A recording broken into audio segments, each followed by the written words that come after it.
All right. Looks like I'm alive today. Thursday afternoon, middle of August. Um, Today I'm going to talk about first days.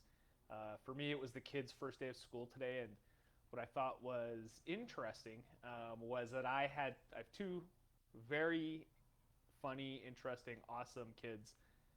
My daughter Zoe, is going into grade three. My son Alex is going into grade two, and it was really interesting to see how each of them had a different excitement level about going to the first day of school. And I don't know if any of you guys have that experience. Like, were you I love the first day of school type of person, or you I hate the first day of school type of person?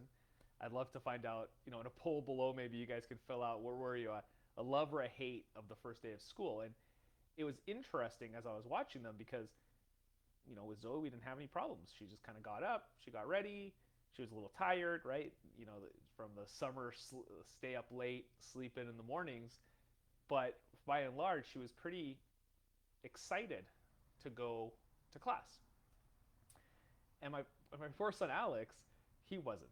He really just didn't want to go. He was, humming and hawing. He was complaining that the summer wasn't long enough. He felt like he didn't get to do enough this summer of the fun stuff that he loves to do.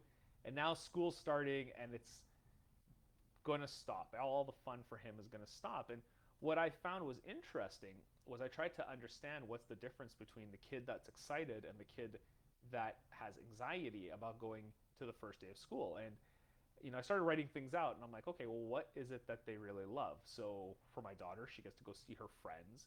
She loves new things. She loves new experiences. She loves changes of environment. So for her, a fresh start, something new, gets her excited. My son, on the other hand, and I know that a lot of us feel the same way he does, um, don't like new things. We don't like to change. We don't. We find meeting new people stressful. We find a change of environment stressful. We find the unpredictability of something new overwhelmingly stressful rather than the comfort of where we are right now. And when I started to look at it that way, when I started to look at it from that perspective, it really makes a lot of sense that the person who feels anxiety about new situations evolutionarily is the survivor, right? Because we were developed over time to avoid situations that are scary, situations that are unpredictable, situations where things are new because we don't know the environment and there could be a danger around every corner. So I think for us as a species, that's a really good quality to have. It doesn't work very well for the first day of school or for the first day of anything, the first attempt at anything, the first try. Um, I think we need to evolve, and we are evolving to the place where new is exciting. The opportunity of a new experience, as opposed to creating fear, should create excitement for us, right? And I think that's really interesting. So I'm looking at the two and kind of just breaking it down where there's new can elicit two feelings from us, right? One is excitement, and the other is anxiety. This one's here to protect us, right? Oh, I forgot T there. This one's here to protect us, and this one's here to help us grow.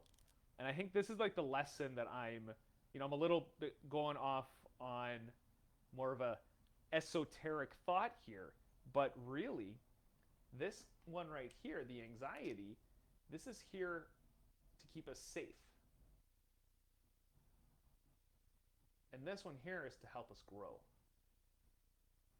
And I was thinking, what happens if I acquiesce to my son and I say, okay, Alex, fine, you don't have to go to school today, or tomorrow, or the day after, or a month from now, or 6 months from now. What am I by being safe, by playing it safe, by not taking the opportunity to go do something new, or going into an uncomfortable environment? What would he be leaving behind? What opportunity would he not be able to have down the road because we're playing it safe today. And I know I'm using my kids as an example, but we really need to think about that when it comes to us. Um, Today I was talking with another guy, another engineer who was kind of like he's toying with the idea of becoming an entrepreneur, right? And that's not a small decision to make. It's a huge decision to make. Whether you quit your secure, steady, safe job that you've been doing for 10, 15 years, or to go and do something new, something unknown, something challenging, something that has risk associated to it. But the risk is where the growth is, and the safety is where the stagnation happens and we become less of who we are. And it was interesting because you know how like, you always hear these sentences like thrive, thrive, blah, blah, blah, right? It does basically come down to survive. This is the survival, and this is the thriving, right? So it's survive or thrive, and it's a choice. In which season you're in, what are you trying to do? Are you just trying to survive? Are you just trying to get through a hard patch? And then when you're through it, what then? Are you going to take the steps to grow, to challenge yourself, to put yourself in uncomfortable situations? I think as kids, when I watch my kids, my son's only 7, and he's already choosing the path of least resistance, the safe path, the one that creates less anxiety for him. That means that if he stops right now, this is the furthest he'll go. And as his parent, and I see parenting as coaching, as his parent, and as his coach, it is my job to push him outside of his comfort zone and push him even when he doesn't want to go, because I believe for him that success that he's going to get is on the other side of that discomfort.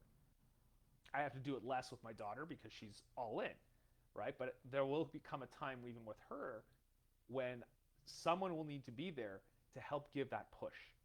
And I think in my comments, in my note comments below, I wrote a little bit about, if you're feeling that failure to launch, right? If you're feeling that inability to move to the next step, what you truly need is somebody there who will give you that safe push to get you moving, to get that momentum. It's funny because if I tie it back to the analogy of my kids being in school, my wife coached up my son this morning, and son has really did a great job of talking to him and getting him comfortable enough to step into his discomfort, to step into the pool. The minute he got into his classroom, it was interesting. He was the last kid to get in, and all the teachers knew him, and all the kids were like, Alex, the word Alex is here, Alex is here. And the minute he saw that, he stepped in. The door closed, we left, and day one is over. And I think that that's one thing that I take away from this, and I think if any of you guys take away from this, I know it's not really this hasn't been a really structured talk, but it really revolves around take that first step. If you're having trouble with that first step, find someone to help you launch. Find somebody to encourage you, to help you to get over this anxiety and get to this excitement. Because this is where the growth is. This is where the happiness is. This is where we are. And you can't stop growing and being excited at 40, at 50, at 60, at 70, at 80. You have to, if you want to thrive, if you want to enjoy what you're creating, if you want to take it to the next level, you have to push yourself. Just like we as parents push our children to go into that uncomfortable place. And I think it's a little bit of hypocrisy that we don't do it ourselves. How can we force our kids to go and do this uncomfortable thing when we're not willing to do it ourselves? Are you done trying to grow? Are you done trying to be uncomfortable and try something new? So I'm going to leave you guys with that. I think, like I said, this is kind of my summer rants, and summer series is all about just trying out new ideas and talking a little bit about what was on my mind. And I thought this was a really good one today about the day of firsts. So happy first day of school for all the kids that are out there and all the parents who are taking their kids this week or next week, all through the end of the month. But think about that as you guys are taking your kids to school, as you guys are seeing some of those firsts that they're doing, and What are you resisting? What are you avoiding doing because it's uncomfortable right now? Because it gives you anxiety to try something new. Okay. As usual, like I said, if you need someone to help give you that little shove, I'm perfect for it. I love doing it.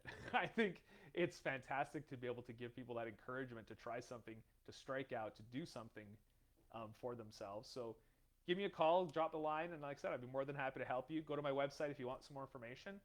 And I hope to see everyone here next week. Have a great one and enjoy that first day of school and the fresh pencil shaving smells. Okay, take care. Bye.